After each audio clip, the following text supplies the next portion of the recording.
I'll take the ball at this point. Thank you. Welcome everyone, and thank you, School Board of Directors. We have a two-part board workshop today. The first part will be from Executive Director of Business and Finance, Sean Fitzgerald, and he'll be walking us through some enrollment reports. And then the second half of the presentation will be our students from the Superintendent's Advisory Council talking about Policy 1250. And they have some things to share about their learning, and then they'll have some questions for the school board as well. So we're looking forward to it. And the students are they are aiming to arrive around 1:30, which doesn't mean that's when they're prepared to start, but they just want to be here in time for that. So I'll turn it over to Sean, and we'll get started. Thank you. Thank you. Thank you, Dr. Callahar. Go ahead and put the presentation up on the screen.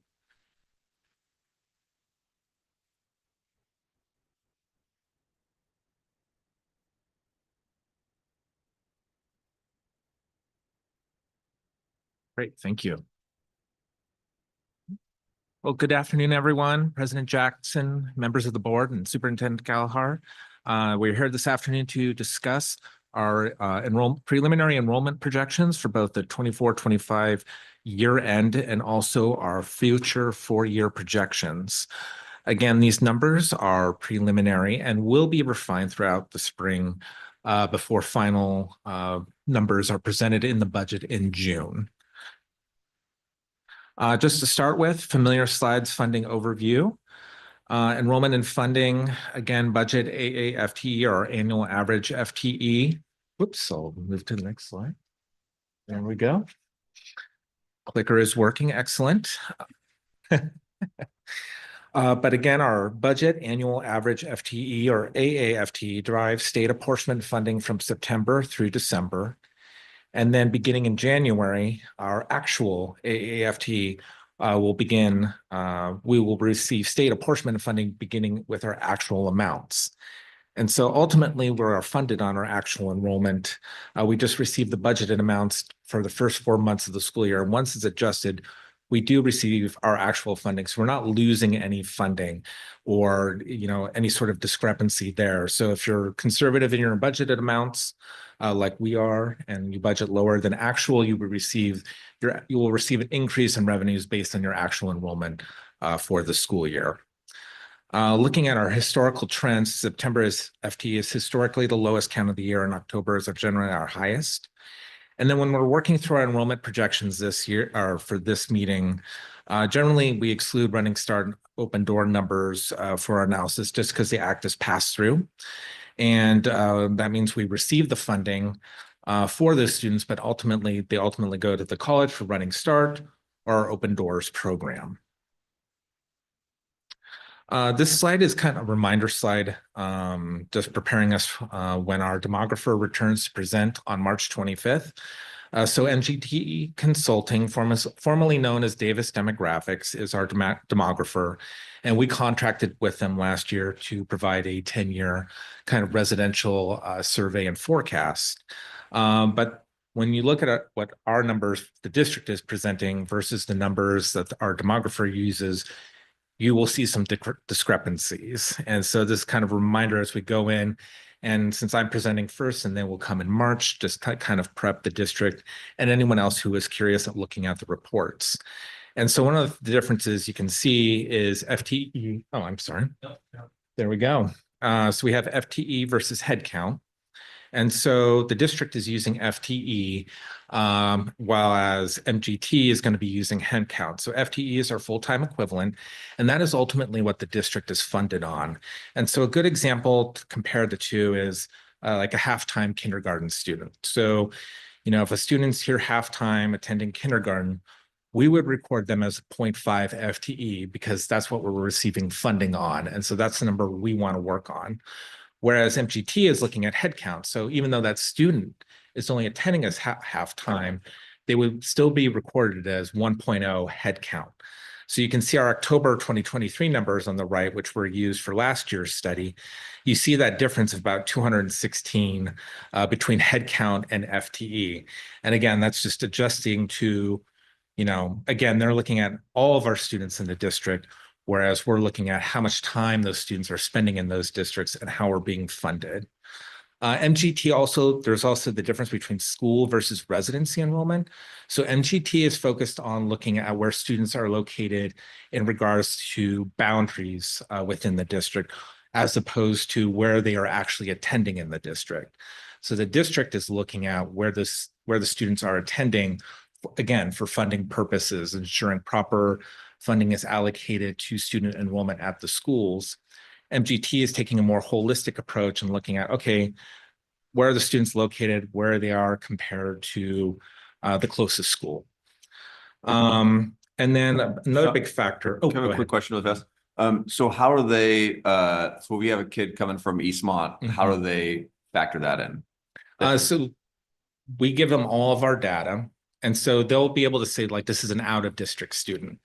And then, but they'll have, for students that are in the district, they'll be mapping them where they located in regards to the district boundaries, yeah, or school boundaries. Good question. Another big difference is MGT is focused on the projections by total, whereas again, the district is breaking out the different ones. So for example, again, more of a funding versus holistic. So our district is breaking down by basic education, running start, open doors. And as we know, those are two of our pass-through programs. MGT is gonna combine all those together. They don't make any differentiation. They're looking at the total and where the students are located as opposed to where they are going based on our funding sources. And then ultimately, it is based on the same data source. So all of the data that our demographer uses comes from us. So ultimately, at the end of the day, it's just how we're viewing the data. And so this allows us and the district, again, to get a more holistic view of our enrollment and demographics in the area. And then I've reached out to MGD Consulting, and they are prepped and ready to present to the board at the March 25th board meeting. So here is our enrollment trend going back to 2015-16, which was our enrollment peak. And again, we can see here, it's kind of highlighted in orange, 15-16, we had our enrollment peak and then kind of a soft rebound in 1920, followed by a large decline in 2021, which was when the COVID pandemic occurred. And then beginning in 21-22, the lockdowns were lifted, but also at the same time, Pinnacle's Prep opened and was kind of the beginning of other private schools opening and expansions beginning at the same time. And then moving down to 24-25, that is our current year-end projection at 65-78. Our January enrollment is 65-67, but by year end, we are projecting to finish at 65-78, including summer school. So we'll continue to see probably monthly decline between January and June, and then finally kind of a boost from summer school with our Skills Center students to round out the year.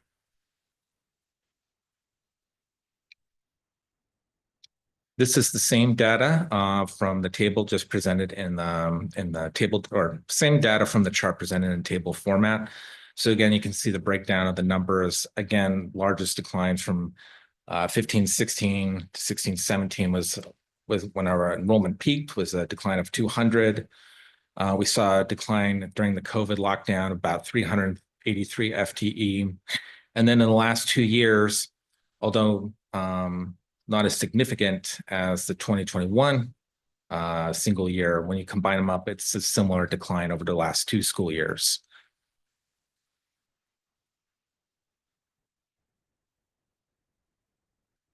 So again, we've been analyzing the data and looking, and part of our enrollment projections is analyzing trends. The board saw this, first time saw this last April, and we had five trends, and we've added an additional one, which is number 2, kindergarten to first grade. So I'll be walking through each of the 6 overall trends that assist us in our projections. So birth rates in kindergarten, again, we're looking at the correlation between again, birth rates in incoming kindergarten classes. Higher birth rates correlate to higher kindergarten classes and vice versa. From kindergarten to first grade, we see a big increase, almost a rebound. Even though we have low kindergarten classes, our first grade classes always appear to be higher. So we're bringing in students at the first grade level. Elementary to middle school transition. Here we see the impact of our charter schools in the area. And again, a number of students leave the system at the middle school level as they look to enroll at Pinnacles Prep or explore other private school options. Then at the middle school to high school transition, we see return of students from the charter school or the private schools in the area as they look to take advantage of what our high school courses and offerings are offering. 10th to 11th grade, we're seeing the impact of running start and decline of enrollment at those grade levels. And then number 6, finally, which kind of goes back to our birth rates at number 1, our graduating classes are larger than incoming classes. So smaller classes are coming in at the kindergarten level. We're still seeing still seeing an overall decrease in enrollment at the district-wide level due to just graduating classes just being larger, and the lower birth rates cannot replace that. So again, we'll jump into birth rates in kindergarten. So here's an overview of birth rates going back to 2014. This data is from the Washington State Department of Health. And here, how we use project our incoming kindergarten classes is we really look at our birth rates and go back 5 years. So kindergarten classes start with their birth year, and then we add 5 years to project them into an incoming kindergarten class. So for example, birth year 2019, our expectation is they would be entering our kindergarten class at 24 or 25 school year this year. So when we're looking at that correlation between birth rates and kindergarten classes, we see district birth rates peaked in 2014. So that's the bottom blue line. And then up top, we have the birth rates of Chelan County overall. So again, that correlation, so district birth rates peaking in 14, county birth rates peaking in 15, and then you see that correlation with district enrollment peaking in 15, 16 from the previous slide. So currently we're in 2019 for our 24-25 classes. And when we're looking for our next 4-year projections, we're relying on the birth rates from the years 2020 through 2023. And so one of the biggest challenges we're looking at for preparing for the budget for the 25-26 year is this steep decline in birth rates we can see from 2019 to 2020. So overall, you're seeing about a decline of about 70 births on the bottom from just in the Wenatchee area. And then overall in Chelan County, we're seeing a decrease of about 88. And so we're paying close attention to this because that is a steep decline, and we need to analyze the impact that's going to have on our incoming classes and our future classes overall. And then from 2020 to 23, although we're still seeing a decline, the decline is not as steep. So it's a much smaller decline from 2020 through 2023. And then last, the 2024, even though we finished up the year, that data is not available. But as soon as we get that data, we'll update this sheet.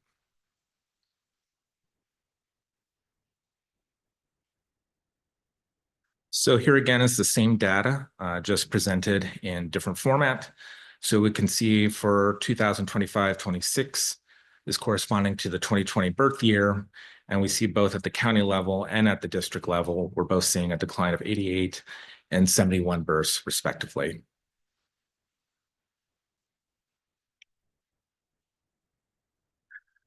With that said, we're looking at building our projections for 25-26 and beyond. So again, the correlation between both birth rates and kindergarten classes, we're paying close attention to. So again, general correlation, larger classes, larger birth rates. The exception would be 21-22, when returning students after the lockdowns were lifted. But another one that really jumped out with our data is the jump from 23-24 school year to 24-25. So here at the birth rates jump up by 30. And so our expectation would be, hey, we should see a corresponding increase. That's part of our trending data. However, that did not materialize. And when we were looking at our actual registrations, they were coming in kind of on par with the 23-24 school year. And so ultimately, we used the registration numbers for our budget as opposed to a more optimistic on the model. And the actual registrations came out to be the more accurate number. And so this does raise a couple of things. One, when we're looking at 25, 26, so we're seeing this decrease in birth rates. So our expectation is we're going to see a decrease in the kindergarten classes as well. But one of the things that's kind of things we're currently mulling over and looking at is whether we've already kind of experienced this 70 birth rate decline already in this 24-25 school year, simply because we didn't see a corresponding increase in the birth rates that we would have expected. So we may be already in the midst of that 70 birth rate decline affecting us for this year. And one of the things is, okay, so what's the solution? How do we know where we're eventually going to tail out for the start of the 25-26 school year? Is one is just paying attention to our registration numbers. They turned out to be very accurate last year for our budgeting purposes. And so as we get more data between now and June, we'll incorporate and refine those in our projections to see, are we going to see a more significant drop, or still this drop of about 38 students from 24-25 to 25-26? Are you hoping, or I guess we're all hoping, but are you thinking that we might see an increase in those first graders, since we were seeing kind of a bump in an increase from kindergarten to first? So we didn't see that spike necessarily in kindergarten, but we might see it a little bit more in first grade. It's possible, yes. I mean, as I get into the next slides, we do anticipate that our first grade classes will be larger. But then again, it's like ultimately, because as those kindergarten classes smaller, even those first grade classes will ultimately be smaller too. I'm just gonna throw it out there. I wonder if a lot of these kids that were born in were fall babies. Mm-hmm. Yeah. Yeah. Yeah, but probably this is the most significant piece of data I am looking at constantly. And as we get more data, especially from registrations, that will help us refine and update these projections. So our next trend we're noticing again is this kind of kindergarten to first grade rebound. So looking at the data from 15-16, again, we see despite declining kindergarten enrollment, the district historically sees an increase from kindergarten to first grade. And so on the right-hand side, the only exception we see to this increase is 2020-21 school year, which again was during the COVID pandemic lockdown. So, and ultimately an outlier. So looking at the overall data back to 15-16, we can see that this has been a consistent trend of our first grader classes taking on almost double-digit increase from the prior year kindergarten class. And so based on that, our expectation is we're going to see a similar increase for 25-26 school year.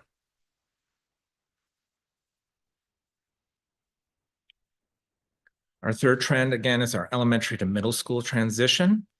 So here we're seeing the impact of the charter school and other alternative education, whether it's a charter school or private schools in the area. We see this declining enrollment between elementary and middle school. If we look at the data between 2013-14 through 19-20, we can see ultimately only 2 times it decreased. And then if we look at 2020-21, again, we can explain that away because of the COVID lockdowns. So our expectation moving forward was, we would see an increase between elementary to middle school. However, we know that Pinnacles Prep opened in 2021-22. And we know also additional private schools have opened in the area or expanded since then. And so again, we're seeing the impact of students leaving just perhaps at the middle school level to look at these other educational choices in the area. And so based on kind of the trending data, especially since 21-22, that we expect this cohort decline to continue for the 25-26 school year.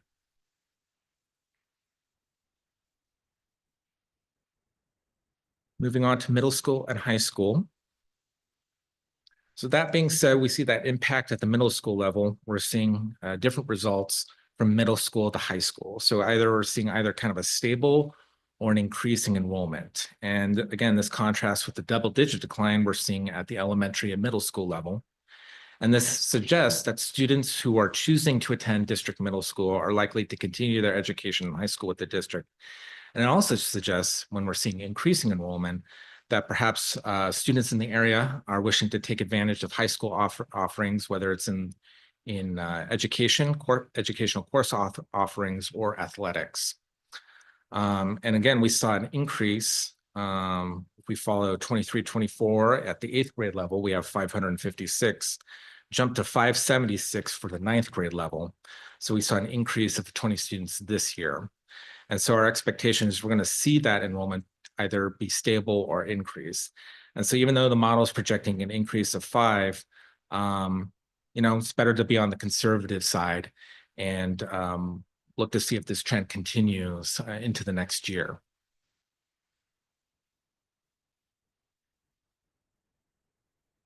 Our 5th enrollment trend, 10th to 11th grade transition. So here we're seeing the impact of Running Start on our 10th and 11th graders. So we can see here, going back to 15-16, our year of enrollment peak, we've always seen a consistent double-digit decline, sometimes triple-digit decline, as 10th graders move into 11th grade. And the primary factor is Running Start. These students are attending, taking advantage of college offerings in the area. And our expectation is that Running Start enrollment will continue, and ultimately that impacts our basic ed enrollment at the high school. So our expectation is then basic ed enrollment will continue to decrease. So it's interesting to note some of the times we've had the triple-digit enrollment decline is when we've had plus 600 FTE classes in the 10th grade. And so that's one of the things we've seen here as well. 10th graders in 23-24 was over 612 FTE. And then we saw a large decline of about 126 students. And so our 10th graders for 24-25 is at 572. And our expectation, although not a triple-digit incline, our expectation is still be closer to around 80. And again, like kindergarten enrollment, this is something we'll pay close attention to between now and June as we get those registration numbers coming in and paying attention to who in our high school is enrolling. And that allows us to track it and make better and refine our projections for Running Start by the time budget is adopted. Go for it. Are you adjusting any of the Running Start projections based on the more availability of college in the classroom? I'll defer to Dr. Callahar on that.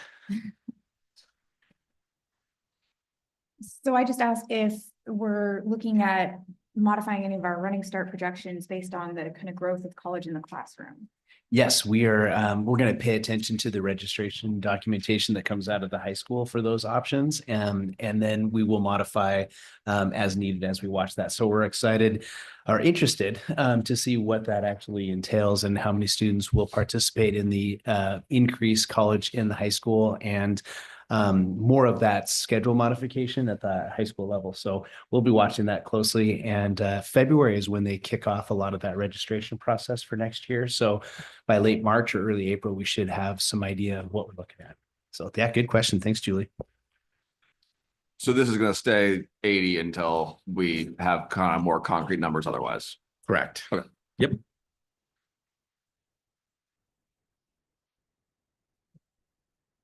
And then our 6th and final trend, we've identified graduating classes are larger than incoming classes.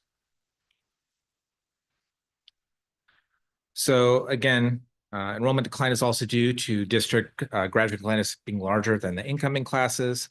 And this has been consistent since at least the 2013-14 school year. And then previous slides showing district birth rates peaking and declining corresponded to smaller kindergarten classes. And again, we can see the impact there. 24-25 is a narrow gap just because our 12th graders were a smaller class than some of the prior years. But as we look at 25-26, our expectation is going to be a larger 12th grade class and a smaller kindergarten class. So we do expect, again, part of our continuing overall decline be due just this gap. Again, first the birth rates and then these larger classes moving out of the system. I'd like to take a step back right now because I think it's a good point Mhm. to look at some really big picture items and dividing enrollment into separate areas. One dimension is what I'd call market share, and we've touched a lot on that with Running Start and other schools. And I think that is a detailed long-term one, but I don't think that's so much the central issue. The next one is, we're looking at the next 4-year projection, or we're looking at the end of the journey if we know it. Mhm. So if you do a little bit of arithmetic, 400 times 13 is 5,200. And 420 times 13 is about 5,500. Mhm. So if we put that on the chart, when we're looking long term, which is where we talk about structure and Mhm. facilities and things like that, and that's before getting any demographic information. But I think that's a realistic number to recognize. And the market share can change that quite a bit. And so I get to another aspect of, so I look forward to hearing from the demographers because they'll look at economic factors and everything else. But I don't think they can provide an answer. We're looking day by day, week by week at what I'd call the bullying effect of attendance, which is a national issue. How many people will be living in this country Mhm. and how many people who are residents of school district will actually be able to come to school? Mhm. So the demographer is going to be looking at how many residents we have, and then we're factoring how many of those will be students. Mhm. So I think we need to ask the question, can somebody shed any light, give us any awareness? This is a very real issue in the future. And I think we have to recognize it. And immediately, I have one question for you. Mhm. If in the latter months of this year, we lose a certain number of school students, we will lose money automatically right now, correct? Correct. Yeah. And I just stepping back Mhm. to look at the big mountains that Yep. are around us. Okay. Yeah, no, great question. All right, moving on to enrollment projections. So we have a comparison between 24-25 year-end projection and our forecasting for 25-26. So again, these numbers are preliminary, and this is an early projection, and it does not account for possible TK or ALE expansion. It does not also account, I'll add, for, I'm sorry, Dr. Callahar, what is the program for the college called? Oh, college and high school, correct. Yep. Yeah. Or account for efforts at the college, at the high school. So again, these are very early and will be refined between now and June. But again, it's taking into the impact, the decline in birth rates. So we can see a decline of about 39 students at the kindergarten level, and then decrease in enrollment at the 5th and 6th grade levels due to the impact of private and charter schools. Also reflecting, again, the trends of the stable growth from 8th to 9th grades, the impact of Running Start between the 10th and 11th grades. And then ultimately you can see the differences, working through, 2nd grade through 9th grade, when we see those negative numbers. Again, it's just the graduating classes are larger than incoming classes. So we have larger classes moving through, and the preceding class right before it are just smaller. So we can see why we see those numbers there as well. And so right now we're currently looking at a overall decline of about 124 FTE for between now and next year, without taking into any additional factors.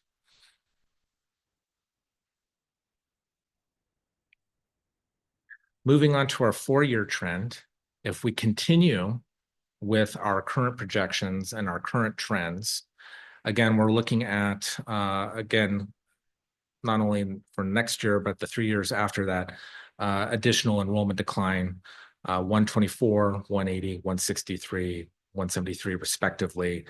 And again, when we're talking about graduating classes larger than incoming, really paying attention to our 500 plus FTE classes. Our youngest one is currently in the 3rd grade and moving through the system. And so if we pay close attention to that, we're seeing 500 FTE classes in 24-25, and then next year. And then ultimately those will be phased out by 2028, 29 if these current trends continue.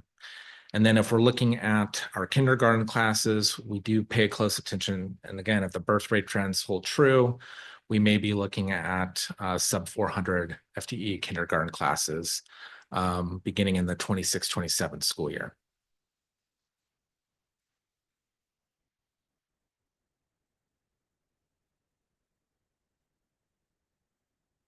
And here is our updated data with the projections, incorporating that 4-year forecast, again, just in chart format. Corey, is there any talk about more TK? I just see 60 being flat across. Is that? Right now, the conversation really lands with our legislators and the budget for the Washington state. We were signaled early in the school year this year that because of the increase in TK statewide, the state did not appropriate enough dollars to fully support that. And so we're watching it really closely. I have been seeing in some of the literature out there that they're hoping that education doesn't take as much of a hit in the budget reduction process, but we're just really waiting to see if they're actually going to find a way to fully fund TK this year, because that'll have an impact on whether or not we can increase. Some of the things that we're hearing as we're talking with ESD, who's talking with OSPI, is that the thought is continue funding what we currently have, but not expanding in the future. So that's what we're looking at. So we really want to make sure and watch that. So good question. Thank you. Related to that, when the governor proposes holding TK dollars, that would fit with allowing TK to be what it is now, but not expanding it. Is that in real school district dollars, a stable amount of money, or is that a declining amount of money? Is your guess based on inflation in our expenses versus the state? Well, one of the conversations that Sean and I have had is so far, we are kind of wondering when we were going to see a decrease in that funding, when it was going to happen. Is it going to be halfway through the school year or when it might happen? At this point, we haven't seen any decrease. So everything's been fully funded thus far. But we're thinking maybe May and June is when we might see that funding not show up. And I don't think that answers your question, but that's kind of what we've been talking No, about. I see it as a next year question more than Yeah. a this year question. But next year is the budget we're doing. Pardon me? Next year is the budget you're doing right now. Correct. Yes. And so our goal, I'm hoping I'm understanding your question correctly. Our goal is to plan for continuing with 60 students for next year. No, I'm thinking generally, I know it's demographics relate to the financial support of the school district. Yeah. The other issue we face is whether the real dollar value of what we receive from the state and the federal government will stay together. And that's why I said it's the governor's proposal. Who knows what's going to come? But I was just wondering whether we had a sense of what a so-called constant, whatever you call, whatever legislature provides to the budget, assignment of funds is actually going to be the real value for next year, or a reduced value, even though they say it's fully funded. It's the same amount. Yeah. And that's independent of cuts. Yeah. No, it's a great question and something we have to pay attention to, because we do have a certain amount of teachers assigned through the TK funding, and we also partially support, provide paraeducator support using high poverty LAP funds. So again, right there, in terms of the program, we are using another funding source. But yeah, the difference between what the state provides based on IPD versus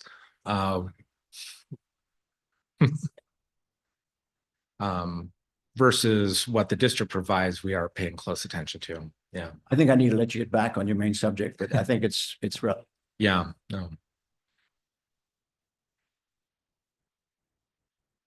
So good segue. So again, the projections do not include possible TK and ALE expansion. So again, just touching on the TK expansion again, we know that there is a high demand in the area for it. We did expand our classrooms. and expanded our enrollment from 42 to 60 FTE this year. We know each classroom does provide about 15 FTE, but again, we are waiting on state fund where the state legislature is at and whether there is sufficient funding for us to we can expand our TK program. And then again, another possible area for growth is at Valley Academy with the proposal to move the program to the Columbia Elementary building and expand to the ninth and 10th grade options, and currently projecting that this could provide potential growth of 20 FTE. And again, as the school year goes forward and this proposal becomes a reality, again, we'll look at registration numbers and see if those factor out and will be incorporated in future projections.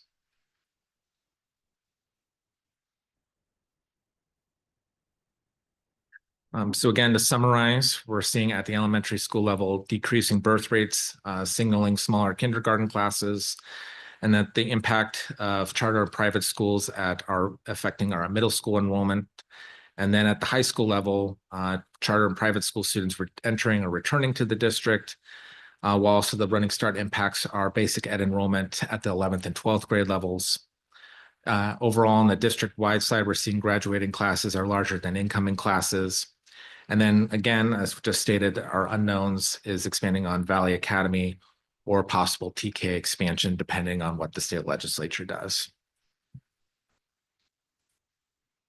Again, it's preliminary data and will be updated as more data becomes available. Again, paying close attention to adjusting our projections to actual registrations, especially at the kindergarten and Running Start levels.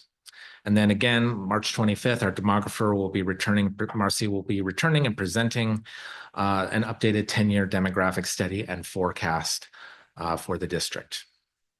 Sean, might be a question for MGT, not for you, but you're good anyway right now.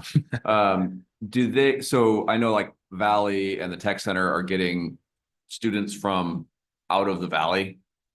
Do they take like birth rates there into consideration at all, like the broader county information, just because, you know, we are able to pull some students from outside of the school district boundaries for some of the programs we have?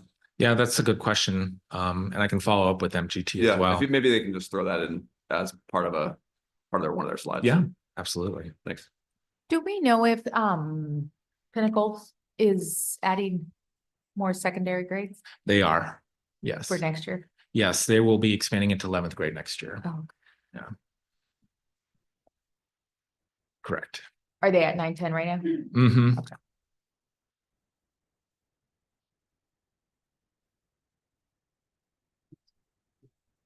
Because I worried a little bit, I know Robbie's here, but.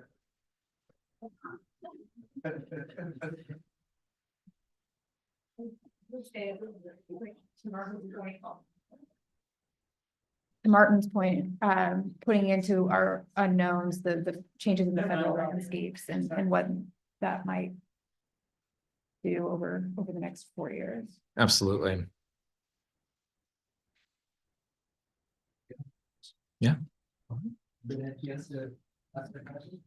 right. Thank you. Thanks, Sean. Thank you, Sean. We appreciate that. I just want to applaud Sean's work in the world of projections and just the multiple factors that he looks at when it comes to enrollment and all of the data and input that he puts in there. We just really appreciate all the work, and he's getting and it has been very good at what he does. And so we appreciate that as we build those budgets based on those projections. So thanks, Sean. We appreciate it. Can I continue? Because I think we've seen a lot more attention to those more detailed trends, like between the ages and what basically market share and those things. And that's really good to see it. At the same time, as I brought up, we have huge unknowns that absolutely dwarf those, but it's really good to see that we're looking at those measurable, identifiable reasons. And I appreciate that. Okay. Well, we have a moment of transition at this point. Hello, students. How we doing? we have some students from our Superintendent's Advisory Council that are here, and we'd love to invite them up, and they can grab a seat up here we can put maybe two at one table and two at the other table. If you all want to come up and grab your name tags, or your name tags, and we can get this party started.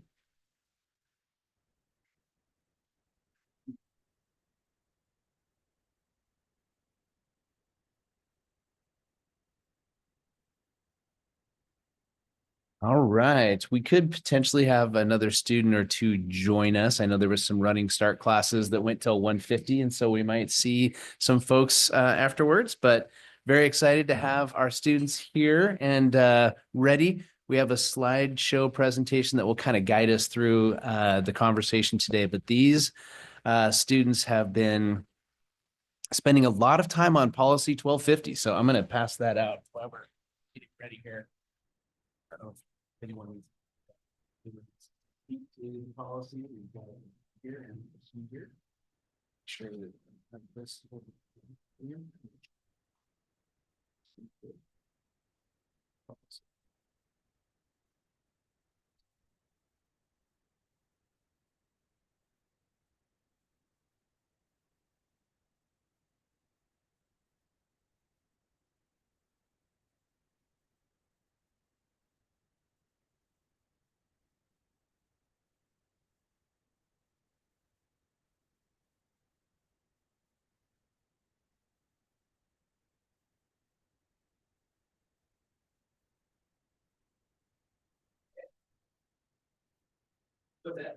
Yes.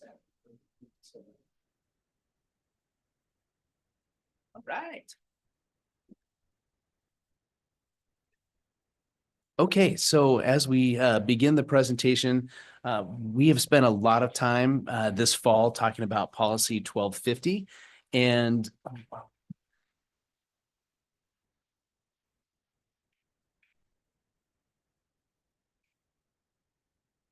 perfect. Okay. So we spent a lot of time in the fall on policy 1250.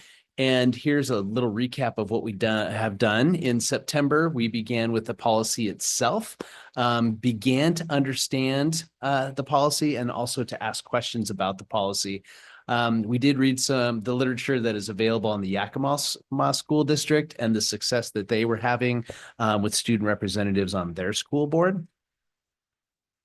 And then in October, we dove into the procedure, which was fun because there were some interesting things on the procedure about potentially incorporating student representation in middle school and elementary school. And so we talked a lot about that. You'll notice that this current procedure does not have that, just because the student superintendent's advisory council thought that was a lot for them to take on with the addition of being student representatives as well. So that is not currently on there, but that could be something that we add in later as we get good at this work. Sorry. And then in November, we visited with the Quincy School District student representatives. They came to our meeting. Two of the three came to our meeting, which was really fun and just a lot of information for us to kind of sift through. We found out a lot about their ideals around student voice, what it meant to prepare for a board meeting, and some of the ways to kind of strengthen our version. So I wouldn't say that we learned some great best practices, but we also learned some things that we necessarily did not want to emulate because they shared some challenges about being fully feeling prepared for the work, and then being in the know on all the topics that were being discussed. So that was good for us to learn. And then December, we talked about our final thoughts about this. Like basically the question was, all right, as a superintendent's advisory council, is this something that you want to move forward with? Is this something you feel is important for student voice and representation of the student body? And it was a fairly unanimous yes, we would like to move forward with this. And that's where we brought the next step to the policy committee in January. Or actually, it was late December. It's December 20th. I remember it was the day before the last day of school, so the day before winter break. And we talked about it there, and the policy committee said, let's have the students come visit us at a board workshop. So here we are now. And then what I don't have on here is our January meeting was basically all of us planning for today. So here we are. So it's great. Appreciate everybody being here. And we'll jump into the first part of our time together will be our students here sharing what they've learned along the way. So have it broken up into some nuggets of information, and then they'll be asking you some questions because a lot of the work that we did stimulated questions from their perspective. Well, what does the board feel, and what other information might they need from us as we continue doing this work and partner together? So.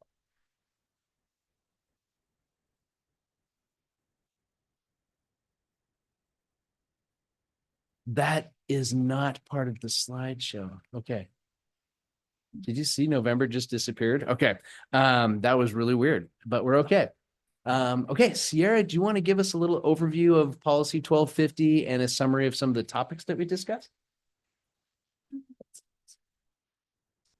Yeah, we're on. Yeah, talking with that Zoom folks, and our recording is on par. Okay, so our overview of policy 1250, I think our main point to this, you can see under the purpose of the WSB Superintendent's Advisory Council is A, to engage diverse student voices and for students to provide their input and viewpoints regarding issues impacting the WSD. So I think that point kind of gives like what we wanted to do for having students on the board is that we just want to be able to give the students behind us a voice, a more broad voice into the community, I guess, what problems they're experiencing. And some of the topics we kind of went over were how we would be prepared for the board meetings. So getting that sent out beforehand and being able to review, I believe, the notes. We also discussed that we wanted to make sure that the community understood that we were non-voting members and that we were there to educate the board, but not to be a voting member of the board. And then I think the second part of this question was what kind of student we want as that representative. We talked about wanting to make sure that that student was diverse in the ways of being involved in many things in the school, so they understand many viewpoints. They are able to get a larger group of students and get their voice out. We wanted to make sure that they were comfortable with the amount of work that we know that this would put on them, that they are going to be okay taking that on, and that they want to take that on. They have the passion to take that on. Yeah, I think that sums up. Excellent. Thank you, Sierra. Also mentioning to the board members, if there is something that sparks an interest of yours and you'd like to ask more from the students themselves or from me, feel free as we go through this or at the end as we transition into some of the questions. So excellent. Thanks, Sierra. Nice job. Looking back here just to see if Paloma is next. And do we know, did she have, oh, you have Paloma's?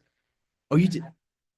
Okay, was she not going to be here or did she have class until we didn't hear from Paloma. I was like, okay, I know Melanie had mentioned she had class till 1:50, but I didn't have her slated for a speaking part. So if you're comfortable taking some of this on, and if she does show up, we can have her share as well. All right, awesome. Thanks, Diego. So talking about the importance of being involved in the policy community is kind of a big thing that we discussed, especially because sometimes some of the things that are being formulated within the policy committee when it comes to these policies, these student representatives could bring a different perspective to you guys. And that's something that we think is crucially important. Of course, we have full faith in all the things that are being formed, but we do think that student representatives can bring a different perspective to the table when it comes to things like this and the policy committee. I think we can move on after this. Excellent. Let's go on to the next slide. Here we go. Thanks, Diego. Yeah. It's me again. Look at that. We had a lot of discussions about the policies and the priorities that obviously different people in the community will have. And we do have an understanding that when it comes to the board, the superintendent and those who have interest in the students, they all have different priorities. But we do think that the student representatives right now should take a bigger priority for a lot of different groups. And I think this is something that we all think and feel that is very important. So we kind of wanted to give you guys that perspective of like, we do see that other things have been taken into priorities and we value that, but we do think that student representativeness is needing to be prioritized right now. Excellent. Thanks, Diego.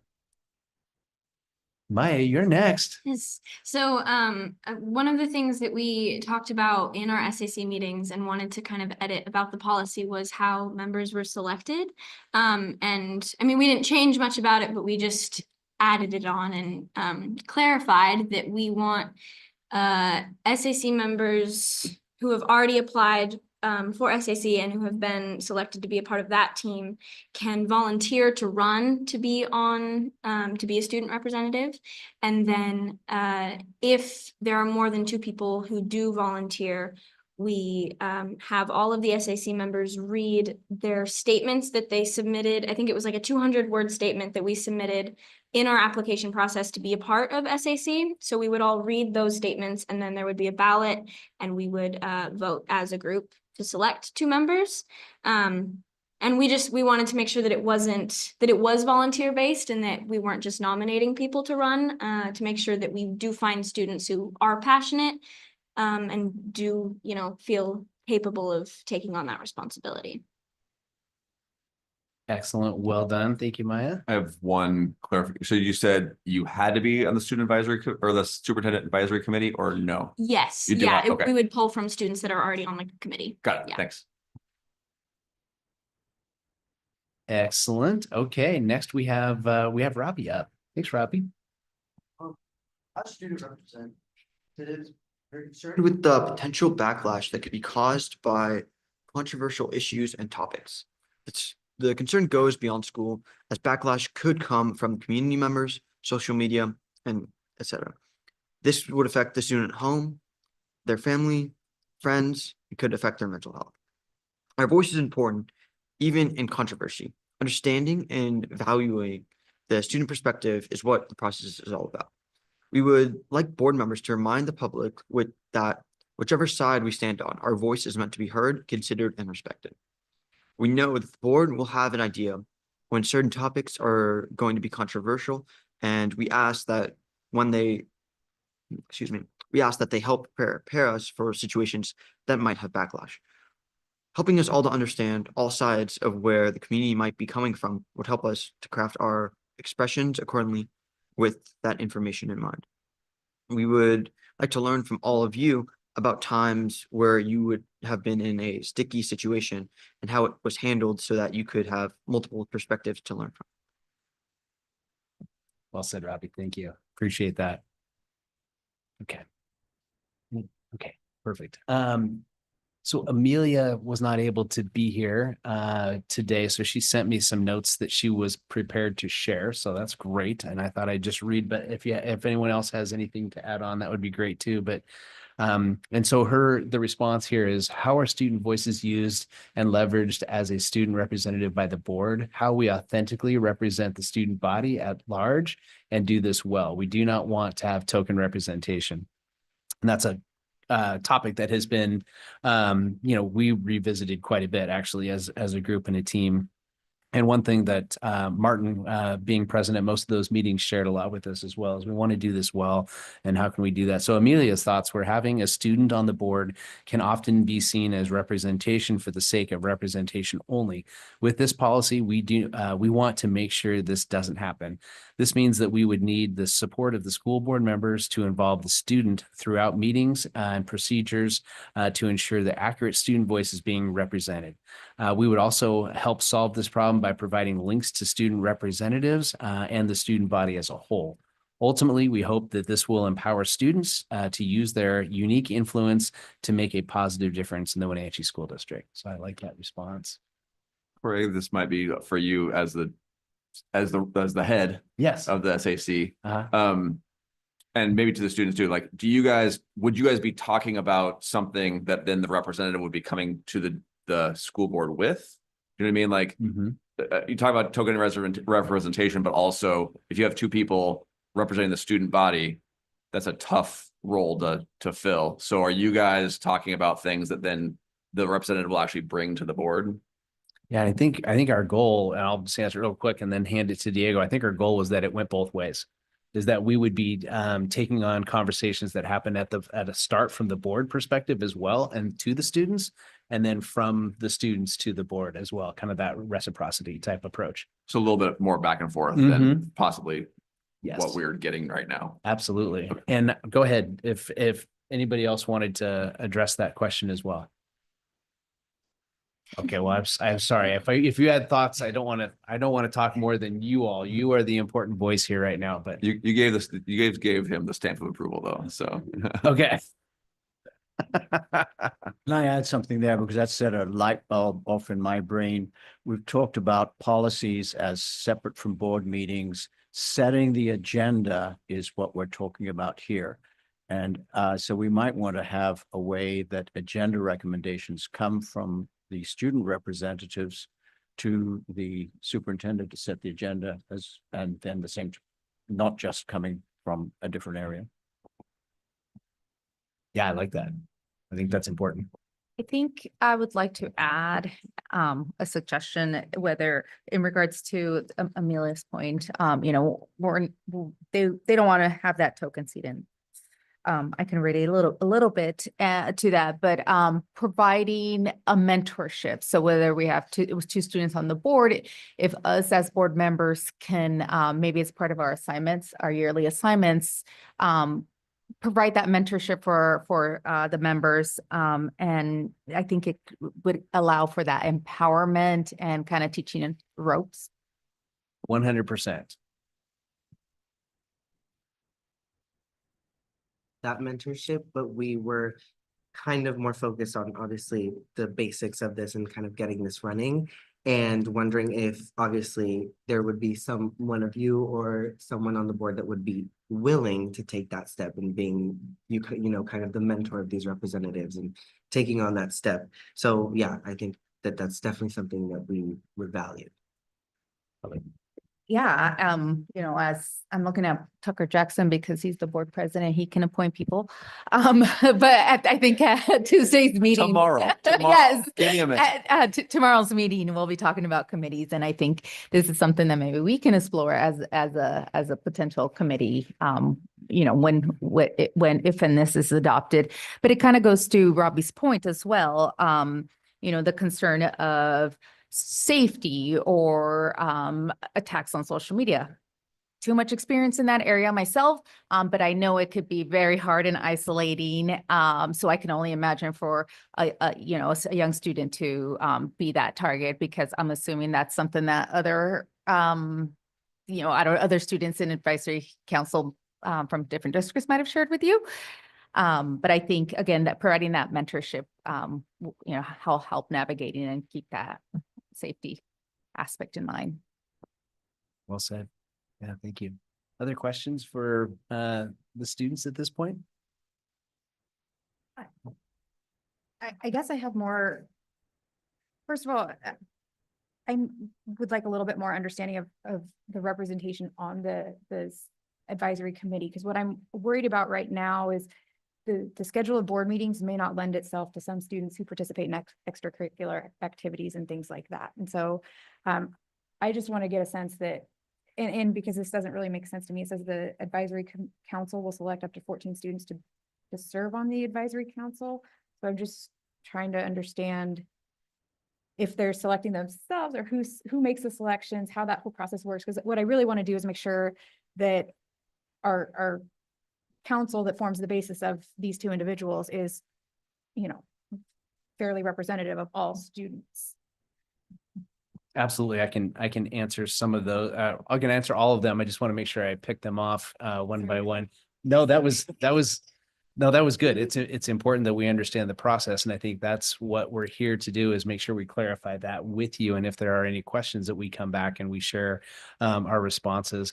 But yeah, as the SAC works right now, we have 14 members on the team and the committee or the council, and they are students applied to be part of that process. And then when we take some of our senior leadership and they're the ones that go over the application process and actually select the members to move forward.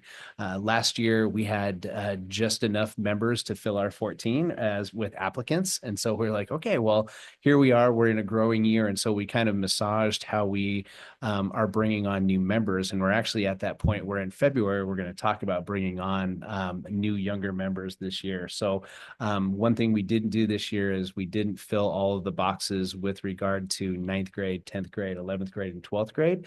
The senior leadership of the SAC decided that we're going to give our 9th graders the first semester to get kind of used to high school and to figure out how to navigate through the building and to find maybe their voice and how they're part of the system. And then we'll ask for those applications in the spring. And so we're excited about that. And then when we go through that process this spring, we'll be able to bring on those new 9th graders and other members before the end of the year. And then we can start off next year and hit the ground running a little bit stronger. But yeah, you are right. We would take our student representatives from those 14 students to bring them onto the board. Did I answer everything? What did I miss though? Yeah, no, it's good. I think maybe my concern is just making sure that we're doing as much as possible to form that core of 14 Mhm. to make sure that we're fully seeing representative, because I mean, kudos to all of you that are doing this, but I usually see a role like this being people who are really focused on leadership and goal-oriented driven, and that may not be everybody in high school. Some are probably just trying to get by. And so hearing the voices for what makes their experience different, you know, I hope you have an appreciation for that, or that, you know, that is part of what we're gauging from all of this.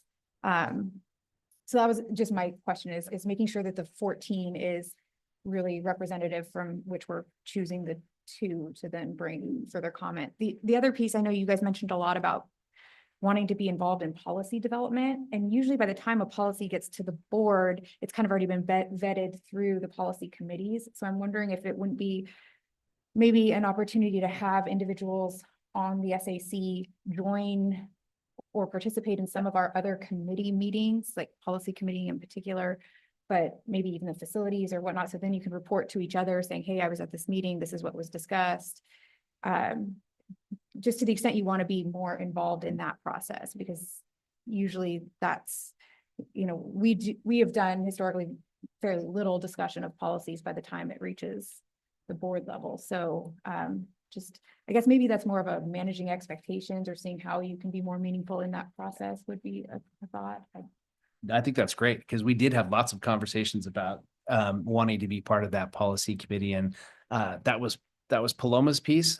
So Diego did speak a little bit to it, but I think we need to explore that more, and how is that actually going to work, how we can get students involved. We may have to have policy committee meetings happen after school. Yeah, or policy just thinking out loud, Yeah. if the student advisory council reviews the policies and then present them to the policy committee, there's so many options to get more than just the 2 student reps involved. Sorry, Diego. You were saying, because you hit a couple really good points, but just a couple different ones.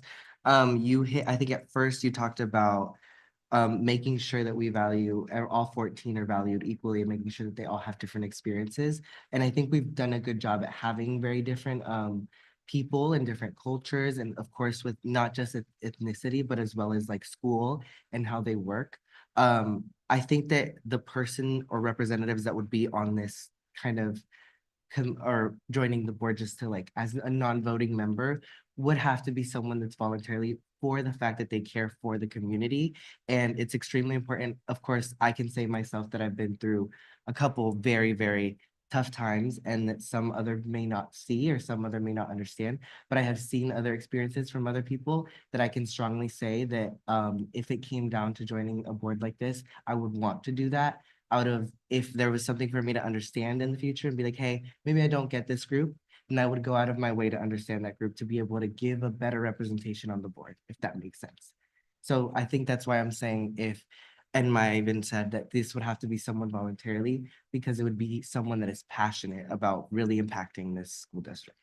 No, and that's exactly what I would expect and hope for, is that from that 14, you're getting a broad voice, but yeah, you may need somebody that's more leadership driven and whatnot to convey the messaging to the community and to the board and to take that on. So that I totally understand, but it's just making sure that we are getting that really good cross-reference of different experiences and samples. And so no, that's great and very, very nicely spoken. Well said.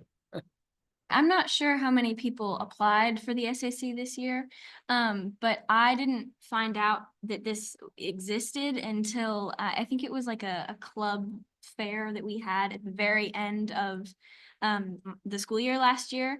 And there were a couple of SAC members that like stopped me. Like I didn't even see the booth. They just stopped me in the hallway and said, hey, I think you'd be good at this. So I think, you know, the more applicants that we get, the better we can select who those 14 people are, and actually like, rather than just saying, oh, these are the 14 people that applied, actually handpicking who we want to be a part of it. And I think we achieve that by, you know, broadening how we reach students. And I don't think that the SAC is talked about enough for the students that are passionate about leadership and who have diverse experiences to know that that is an option for them. So I don't know what that looks like, but I do think that we could use some more representation and just awareness in the high schools that this exists as an option. And that's where maybe I would put it on Dr. Kalahar to, what can we do to get our teaching staff maybe identifying students that they think might like this, should apply, just to make sure it's not just you have to go find the information, that really we're making it more known that this is an opportunity out here, and hey, you bring a unique skill set perspective, this might be something you're interested in, and just making sure that we're pushing it to others versus just saying, here's our booth, you want to be a leader, come here. Leaders apply within. Yes, no, I think that's a great point. And I think that's what we want to do, is we want to craft our messaging and our marketing strategies so that we can get that diverse representation and at both schools. So we can make sure that we have that. So we do have our work cut out for us in that respect. But we can get better at that. And I love the input from our teachers as well. Like actually, you know, let us know who you think would be that right person, and we can help encourage. That gives us something to do as well as a current SAC, and let's reach out to those folks and see if we can get them to apply. Yeah. Like having the teachers' input, I think that could be a really good idea for like some of the applicants, but I would just like us to keep in mind that there are those students that do have those perspectives that might not necessarily be what could be considered as like a teacher's good student for that choice, right? We might have these students that are maybe doing lower in grades, or their behavior might not be as perfect as like what a teacher would consider a good student or a good kid.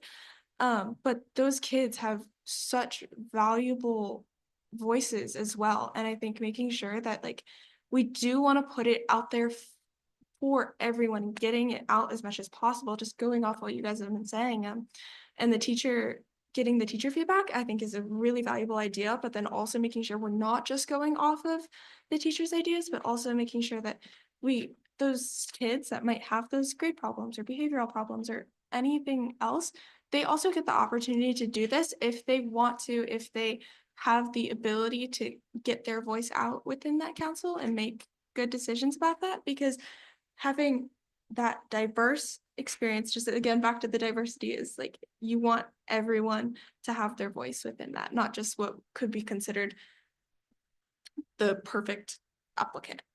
And that's kind of actually what I was going for, is leaning on the teachers to identify those students that may not think that leadership is for them, but that they bring a unique, different experience. I want to hear from the student that's struggling with attendance and things, because I want to know what would make high school more enjoyable for you, because I feel like the leaders in those classes, the straight A's, the whatever, they will kind of self-select to be in this.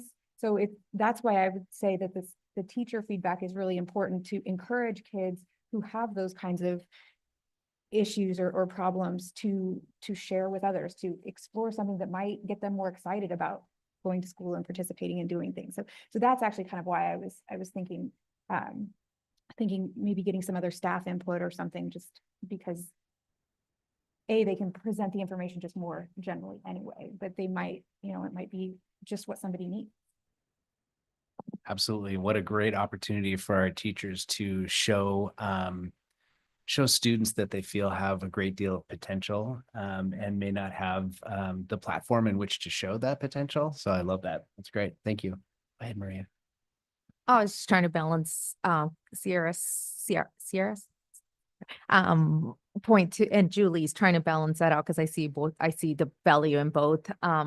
We often tend to hyper focus on our natural leaders, our ASB students, our athletes, and you guys would have a really difficult, challenging job, selecting out of the, if applicants selecting, because again, to Diego's point, there's a lot of lived experiences that might outweigh that leadership class that they're in right now.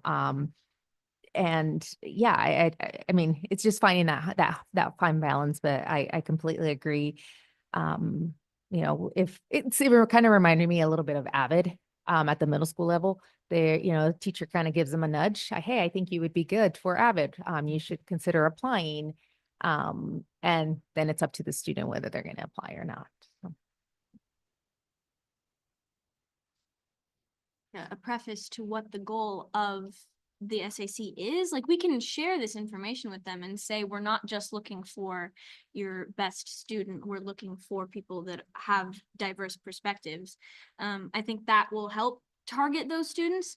I don't know how much work this would be for us, or if it's possible, but like giving presentations within classes and like visiting classrooms, and us as the members saying, this is what we want, this is the job, and this is who we're looking for, and then sending or giving students who say they're interested like a link to an application, or like just telling them where the application is. I think hearing from us could be really valuable as well. I think you just described a Panther press visit. Yes, yeah. Well done. I like it. I visited that studio. It's fun.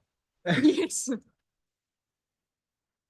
That's a question about that, because I thought that same thing when you talk about marketing. How many students actually watch the Panther Press? Percentage wise, would you guess?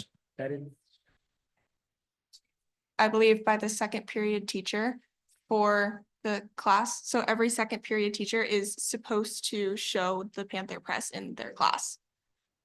So you're seeing it. You're right. My second period, first semester, we watched it every week. But I do know that is not the case for a lot of classes.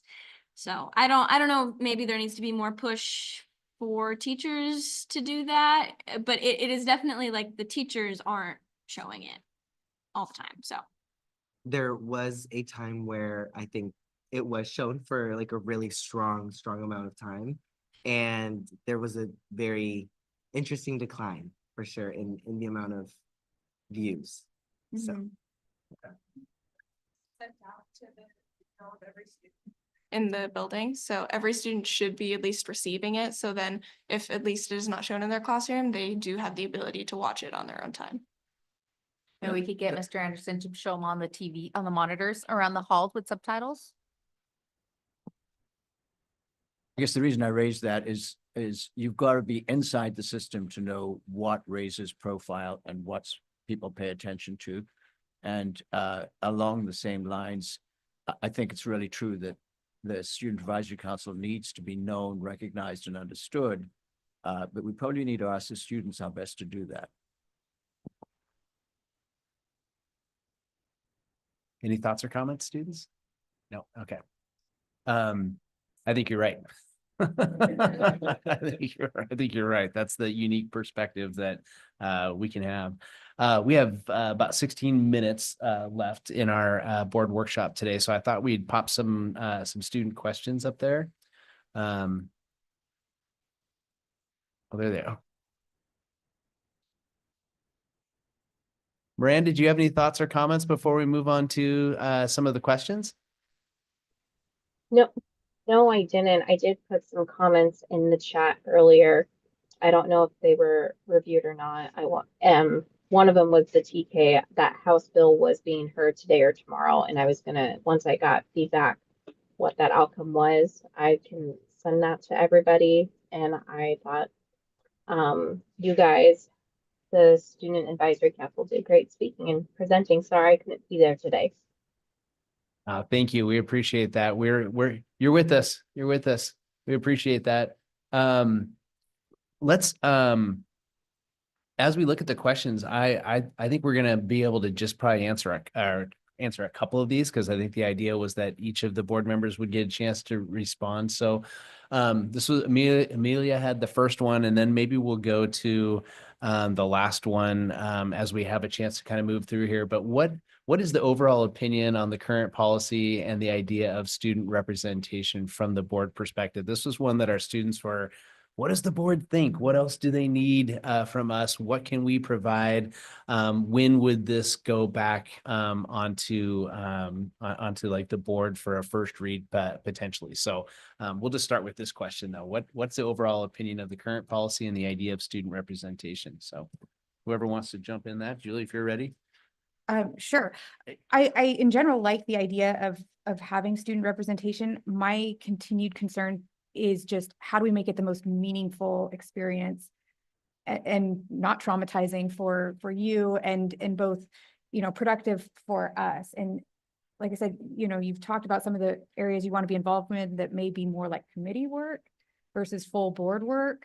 I still struggle a little bit with expectations. If students, although I like this idea now that you're going to discuss as a full policy, because we were a little concerned of like, are we just going to get random ideas thrown at us at a board meeting and say, hey, I don't like the bathrooms and the, students are complaining about the bathrooms in the school, so having items on an agenda that you've discussed, and then that gets, more thought into putting into what we would be discussing is helpful to kind of alleviate some of those concerns. But I guess part of my issue still comes down to expectations, because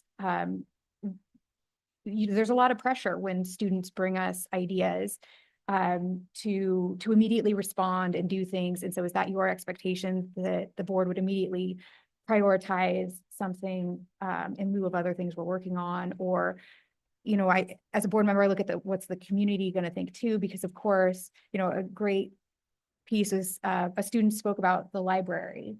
There are issues with the library, and it's powerful hearing it from a student, and we need to hear it from students. But it also becomes, do we treat that feedback any different than we treat feedback with somebody else? Does that mean we're going out to all the schools and hiring librarians tomorrow?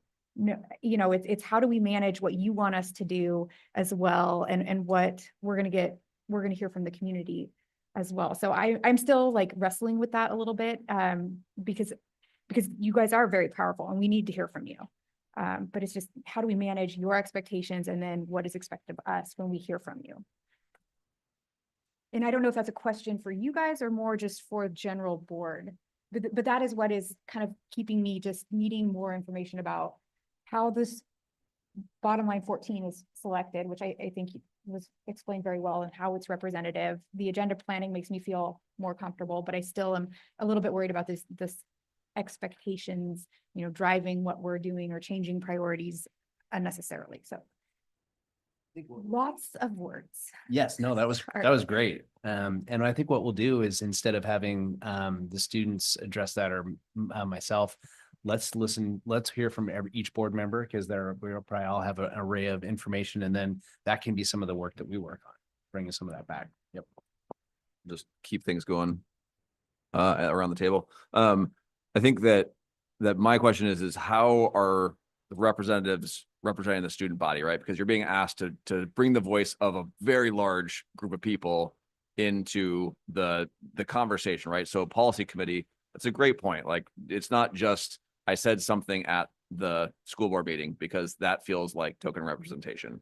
So it's how are you guys able to engage in the process meaningfully? Because I think your voice is very important. I mean, I went to school in high school in the 90s in Seattle, and that's not Wenatchee now.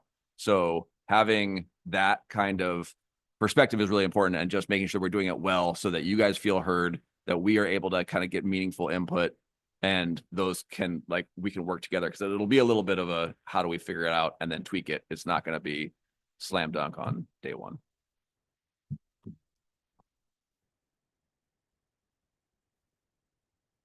Well, I just want to say thank you for being here. It could tell there's been a lot of work that has gone into this. And thank you for keeping this alive. Because it started, what, 4 years ago with Superintendent Gordon. And it has started from myself and Michelle's a former director, Michelle Sandberg, really pushing this issue, this topic. We need student voice, because it started when during COVID. We had a lot of students provide their public comments, and we're here to represent the interest of our constituents, but our students are our first priority. And so to have that perspective from a student, for me personally, it was invaluable. So that's why we presented having that idea, which then of having representatives on the board, which then formed into the Student Advisory Council. So with saying all that, I have always been a huge supporter of having student representations on the board. Thank you for Martin for just kind of asking the challenging questions, because it's not just about getting those voices on the board, but the logistics behind it. And he's been asking some really challenging questions on how we can make it work for all of us, and primarily the students. Yeah, I mean, I also don't want to get into the minutia of micromanaging how those 14 students are selected. I think this is the Superintendent's Advisory Council, and that I would delegate that job to you, because I don't think it's the board's responsibility to select those 14 students. So, I'm a full supporter. The procedure of it, usually we approve policy. We don't necessarily we don't approve procedures. So that's is where I delegate the procedures to the superintendent or the designees. But again, to me, there's nothing more valuable than hearing it firsthand from students. Dr. Kelleher will have to identify, how do we make sure that all voices are represented at the table and whatnot. For me, I'm about, succession planning and building up our kids. And I think this is a great start and a win for our students and our community. Yeah, and I've had a lot of chance to talk, so I wanted to restrict my time, and that I think it's very important that you hear from the other board members first. Congratulations. I think you've avoided having a token student representative, which happens in a lot of places.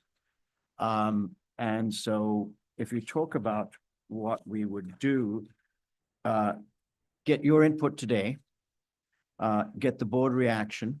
I'm just going through 1, 2, 3, 4, that's 2. 3, put those together. And then the 4th one is huge. That's the details of putting everything together. And so I just wanted to pick on a couple of things that I think might not have been totally covered. Everybody's going to want to be selective. You're not interested in everything that the board deals with. You have a very short a time. We've got it. When you get to the details, figure out a way of getting to the pearls and not digging through the sand. That's going to be really, really important. It's a workload factor. And then when we talk about the agenda, I think we want to have a way where board members can ask you questions and direct it that way, because as you've said in the meetings, you are the people inside the system. You're the ones who experienced about what life is like. So that's being selective is one thing that I think is really critical. Raising the profile, we talked a little bit about. I think that is becoming become well known, and then the whole school district can get a culture that respects this way. Then the third one, I linked mentorship with being invited and being involved and getting to know board members. I've said a lot of time that your real contact, your real input is going to come before the board meeting. So that's part of the detail. But the Washington Association for Student Leadership, great guy. I've seen him teach middle school students here. He talked about the first thing you want is to know that you're invited. So the student reps need to be invited by the school board, and the school districts that seem to do a best job of it, I always saw board members present. So mentorship, I think, was a great comment that people made. So that's kind of, I think we're in that development situation, and I'm really glad we're at that position. Well, excellent. Thank you so much. I wanted to see if Miranda has some thoughts on this particular question as well. Miranda, do you want to chime in on what your overall opinion on the current policy and the idea of student representation would be? Yeah, so just to very sum it up, thank you guys again for coming out. I know you guys have a busy schedule too. I think Maria said it best, and not to repeat and everything that she had said though, but at the end of the day, it's representing you guys as the students that is the main focus and priority, because we are here advocating for you and making sure that you all at the district are receiving everything that you guys need to make sure that you guys are successful, not just during school, but beyond as well. And I think Maria had said it best. Excellent. Thanks, Miranda. Appreciate it. And thank you for joining us remotely. One of the things that we're getting close to time, and I just want to throw out kind of an exit ticket for our board members for today. The last question that we have up here is one that we feel that is important for us to continue the work that we're doing, and also to provide me as a superintendent some guidance too. But what else can the Superintendent's Advisory Council or the school district provide for you to help you make an informed decision on policy 1250? So that's an exit ticket. You can think about that. I'll put a prompt in our weekly communication where you can respond so that we can get that information back and in front of the students so that we can do this work the best way we can. Does that sound okay? Awesome. I want to personally thank our students for taking the time out of the first day of second semester to be here. So we understand that it is important, and you may have missed a syllabus. You may have missed a new textbook. I'm not sure everything else you missed, but thank you for prioritizing this time together with our school board. Thank you. And thank you to our school board of directors for the time today. So awesome. Thank you. Thanks, everyone. Meeting adjourned. Thanks, guys. I'll see y'all tomorrow.